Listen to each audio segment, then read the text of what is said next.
আপনি ডক্টর, আপনার সাকিব খান তো আপনার খুব কাছের, তো এটা কি আপনার সাথে কিনা, মানে ওনার সাথে আমার বিয়ে হবে কি হবে না এটা না, এটা তো বলা যাবে না। এটা গুঞ্জনই থাকুক। বিয়ে করছে এখন দেখেন, আমার মনে হয় যে জোর করে কারোর সঙ্গে থাকা ঠিক না। প্রভাব পড়ে না সাধারণ মানুষের জীবনে, কারণ সাধারণ মানুষ এর থেকেও বেশি বিয়ে করে।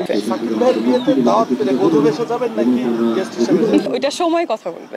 না, আমাকে তো সবাই প্রশ্ন করেছিল যে আপনি ডক্টর, আপনার সাকিব খান তো আপনার খুব কাছের, তো এটা কি আপনার সাথে কিনা, কিন্তু আমি আসলে মনে হয় না কোনো ম্যারিড পার্সনকে আমি বিয়ে করব। এটা হচ্ছে প্রথম কথা।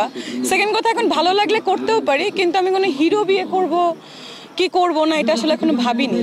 যদিও সাকিব ভাইয়ের সঙ্গে আমার রিসেন্ট একটা ছবির কথা চলছে, এখন সে কেন বলেছে, কাকে নিয়ে বলেছে, এটা আমি আসলে জানি না। আমাকে অনেক জার্নালিস্ট ফোন করছে যে ডক্টর তো আসলে আপনিই আছেন, আর কেউ নেই, বিকজ সাকিব ভাইয়ের সাথে আমার অনেকবার দেখা হয়েছে রিসেন্ট। আমি জানি না এখন বাকিটা, আর জানলেও আমি আসলে না, আমি জানলেও এখন আসলে এটা খুব বলতে চাচ্ছি না, মানে বাট না, এটা তো বলা যাবে না। এটা গুঞ্জনই থাকুক। এটা পরে নায়িকাদের বা নায়কদের আমার মনে হয় সবকিছু একটু মানে থাকাই ভালো, নাহলে তো হয় না। সেটা দর্শক বা আপনাদের ব্যাপার।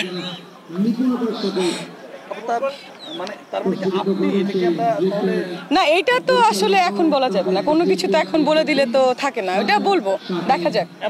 বাট আমার সঙ্গে তার খুব কথা হচ্ছে একটা সিনেমার ব্যাপারে, দেখা হচ্ছে। মাঝখানে ইন্ডিয়াতে গিয়েছিলাম, আবার যাব আমি, কালকে আমার ফ্লাইট কলকাতায়, তো ওটা বিষয় না, ওটা পরের সিনেমা গেল।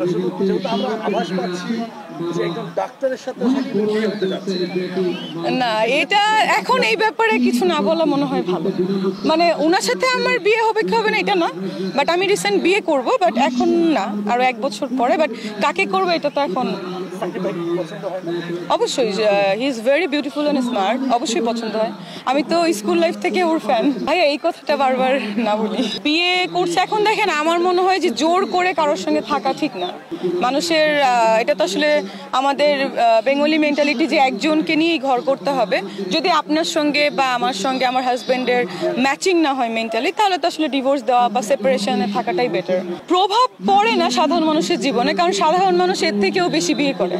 আমার ফ্রেন্ড দেখা যায় 4টা-5টা করে বিয়ে করে ফেলেছে। আমার মেয়ে ফ্রেন্ড আছে, ছেলে ফ্রেন্ড আছে, তাদেরটা কিন্তু মিডিয়াতে বা সামনে আসে না।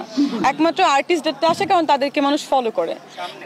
হ্যাঁ, একমাত্র তাদেরটা মানুষ ফলো করে। তো এখন যার লাইফে পড়া সেটা একান্তই তার ব্যাপার। আসলে ডিভোর্স দেওয়া, সেপারেশনে থাকা, এটা তো আসলে অনেকেরই আমি দেখেছি আমার লাইফে। তো বন্ধুরা, এই ভিডিওটি সম্পর্কে আপনাদের কি মতামত? অবশ্যই নিজের কমেন্ট বক্সটিতে আপনাদের মতামত জানাতে ভুলবেন না।